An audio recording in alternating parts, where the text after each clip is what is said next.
నమస్తే, welcome to DD9 వార్త. BRS party రాజకీయ సంక్షోభంలో ఉందా? నిజంగా ఉందే అనుకోవచ్చు. ఎందుకంటే చాలా రోజుల నుంచి బీఆర్ఎస్ పార్టీ రాజకీయ సంక్షోభంలో కొట్టుమిట్టాడుతుంది. బీఆర్ఎస్ ఎప్పుడైతే తెలంగాణలో ఓడిపోయిందో దాని కష్టాలు మొదలైనాయి అనుకోవచ్చు. ఎందుకంటే బీఆర్ఎస్ ఓడిపోయిన వెంటనే 10 మంది ఎమ్మెల్యేలు ఇతర పార్టీ మారడం, ఆ పార్టీకి ఇంకా పెద్ద ఎత్తున దెబ్బపడింది. బీఆర్ఎస్ పార్టీలో ఉన్న కీలక నాయకులు పార్టీ మారుతున్నారు. అది గత కొంతకాలంగా నడుస్తుంది. కానీ ముఖ్యంగా దాంట్లో కవిత గారి విషయంలో కూడా చాలా పెద్ద దెబ్బ పడుతుంది బీఆర్ఎస్ పార్టీకి. ఎందుకంటే పార్టీ ఎజెండా వేరు, పార్టీ చేస్తున్న కార్యక్రమాలు వేరు. కవిత ఎజెండా వేరు, కవిత చేస్తున్న పార్టీ కార్యక్రమాలు వేరు. ఎందుకంటే స్వయాన తన పార్టీలో ఉన్న వ్యక్తుల్ని, పెద్ద స్థాయి వ్యక్తులు ఎవరైతే కీలక నేతలు ఉన్న ఆ వ్యక్తుల్ని కూడా తను విమర్శించడం కూడా ఈ తారాస్థాయికి చేరింది. సో పార్టీ ఎటువంటి క్రమశిక్షణ కమిటీ చర్యలు ఎక్కడ కూడా తీసుకోవడం లేదు. సో దీనిపైన అక్కడున్న నాయకుల గుసగుసలు కూడా నడుస్తున్నాయి. సో ఈ మధ్య కాలంలో అంటే ఈ గత 2-3 రోజులుగా నడుస్తున్న విషయం, గువ్వల బాలరాజు చుట్టూ రాష్ట్ర రాజకీయాలు చుట్టే తిరుగుతున్నాయి. గువ్వల బాలరాజు కేసీఆర్కి నమ్మిన బంటు. ఏదైతే గతంలో ఫామ్ హౌస్ కేసులో గువ్వల బాలరాజు కూడా ఏదైతే గతంలోనే అనుకున్నాడు బీజేపీలోకి జంప్ అవుదామని చెప్పేసి. సో అక్కడ ఫామ్ హౌస్ కేసు, ఆ డబ్బులు పెద్ద వ్యవహారం తర్వాత మళ్ళీ వాళ్ళు పోలీసులు రావడం, వీళ్ళు మేము లేదు మేము ఊరికే కలిసాం, నన్ను ఇక్కడికి కేసీఆర్ పంపించిందని. సో అక్కడ వాళ్ళు తప్పించుకునే వైనంగా అనిపించింది. సో ఎలక్షన్ దాటవేసి ఎలక్షన్లో ఓడిపోయిండు గువ్వల బాలరాజు అచ్చంపేట సీటు. ఓడిపోయిన తర్వాత సంవత్సర కాలంగా, అంటే దాదాపు సంవత్సరం 2 సంవత్సరాల దగ్గరకు వస్తుంది, పార్టీలో ఎటువంటి కీలకమైన అంటే ఇటు ఎమ్మెల్యే సీట్ ఏదైతే ఓడిపోయిందో అసెంబ్లీ సీట్కి, అటు ఎంపీ సీట్ కూడా ఆశించడం జరిగింది గువ్వల బాలరాజు అచ్చంపేట నియోజకవర్గం నుంచి.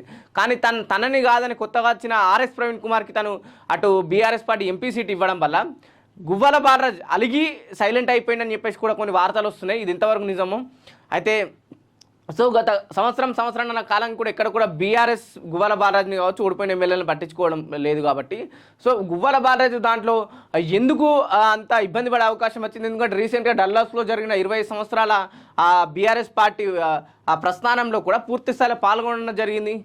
ఎప్పుడైతే డల్లాస్ నుంచి రిటర్న్ వచ్చిన తర్వాత అక్కడ జరిగిన తినక ఏ సందర్భమో తెలియదు కానీ, సో అక్కడి నుంచి వచ్చిన తర్వాత తన నిర్ణయం తీసుకోవడం జరిగింది.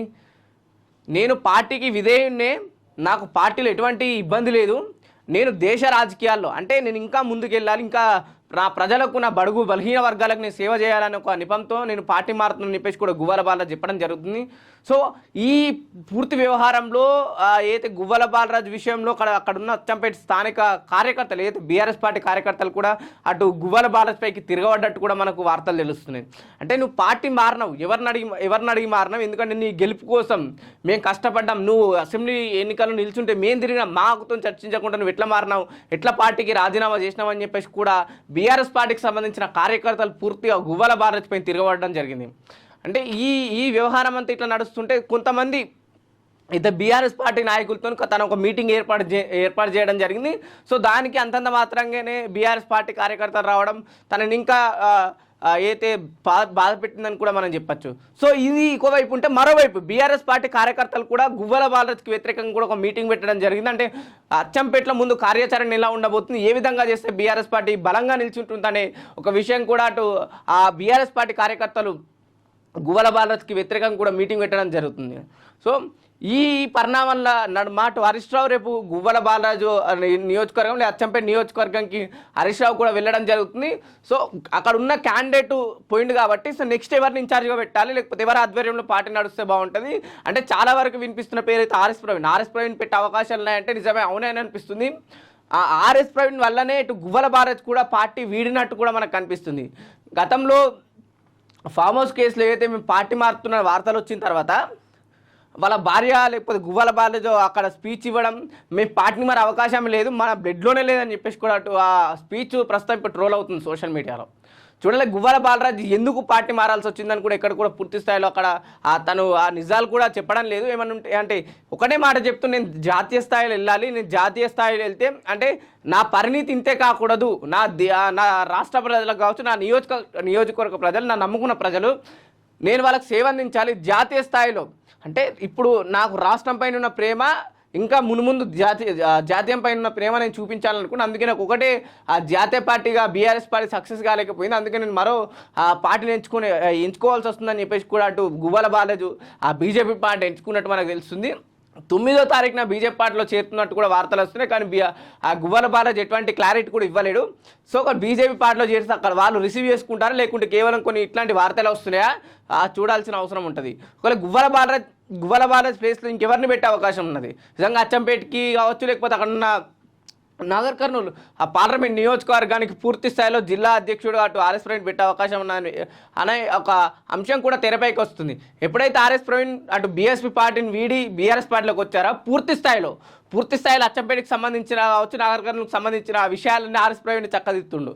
అంటే కీలకంగా ఉన్న అంటే మొదటి నుంచి కేసీఆర్ కావచ్చు, కేటీఆర్కి కవిత కీలకంగా ఉన్న వ్యక్తి పార్టీ నుంచి పక్కన దోసేసి ఇలా పక్కన పెట్టిలో చాలా తెలియదు. కానీ ఆర్ఎస్ ప్రవీణ్ పార్టీలోకి వచ్చిన నుంచి అటు పూర్తి స్థాయిలో పార్టీలో కీలకంగా పనిచేస్తున్నట్టు కూడా మనకు తెలుస్తుంది. చూద్దాం జాతీయ స్థాయిలో గువ్వల బాలాజీ ఏ విధంగా అటు చెప్పుకునే అవకాశం ఉంటుంది. ఎందుకంటే ఆల్రెడీ ఒక ఫోన్ లీక్లో చెప్పడం జరుగుతుంది, బీఆర్ఎస్ బీజేపీలో విలీనం అవుతుంది కాబట్టి మనమే వెళ్తే బాగుంటుంది, ముందు బీజేపీలో విలీనమైన తర్వాత మనంలోనే కూడా పట్టించుకుంటాడు, మనమే ముందెళ్తే మనకు అంతో కొంత ప్రాధాన్యత ఉంటుందని చెప్పేసి కూడా కొన్ని లీకులు ఇవ్వడం జరిగింది. సో అటు బీఆర్ఎస్ పార్టీ కూడా దాన్ని ఖండించింది, మేము ఎక్కడ కూడా బీజేపీలో విలీనం కావట్లేదు, ఇది కేవలం తన ఇళ్ళనీకి ఒక రాజకీయ కుట్రనా లేకపోతే తన ఇళ్ళనీకి ఒక అంశంగా దాన్ని తీసుకున్నాడు తప్ప మా బీఆర్ఎస్ ఎందుకు విలీనం అవుతుంది, బీఆర్ఎస్ పార్టీకి 60 లక్షల సభ్యత్వం ఉంది, 2 సార్లు అధికారంలో ఉన్న పార్టీ ఎందుకు బీజేపీలో విలీనం కావాలని చెప్పేసి కూడా బీఆర్ఎస్ పార్టీ నాయకులు దాన్ని పూర్తిగా వ్యతిరేకిస్తున్నారు. చూద్దాం గువ్వల బాలాజీ నిజంగానే రిసీవ్ చేసుకుంటారా అటు బీజేపీ పార్టీలోకి. ఎందుకంటే గువ్వల బాలాజీ పనిచేసింది పూర్తి వ్యతిరేకంగా బీజేపీ పార్టీకి, లేకపోతే పూర్తి తన ఎంచుకున్న ఎజెండా లేకపోతే తను ఏదైతే తీసుకున్న అంబేద్కరిజం కావచ్చు, తను ఏదైతే ఎంచుకున్న బీఆర్ఎస్ పార్టీ బీజేపీ ఎజెండాకు పూర్తిగా వ్యతిరేకం. అక్కడ ఉన్న భావాలు లేకపోతే అక్కడ ఉన్న ఎజెండా గువ్వల బాలాజీకి అంటేనా, లేకుంటే కేవలం ఇక్కడున్న కేసుల తన పైన ఉన్న కేసులు కావచ్చు, ఫామ్ హౌస్ కేసులు కావచ్చు, లేకపోతే తను చేసిన అక్రమాల అధికారం పోయిన తర్వాత అక్రమాలు చేసి అధికారం పోయిన తర్వాత అక్రమాల నుంచి లేకపోతే ఆ కేసుల నుంచి బయటపడడానికే బీజేపీ పార్టీ ఎంచుకుంటున్నా అనే విషయాలు కూడా మనం చూడాల్సి ఉంటుంది. చూస్తూనే ఉండండి DD9 వార్త.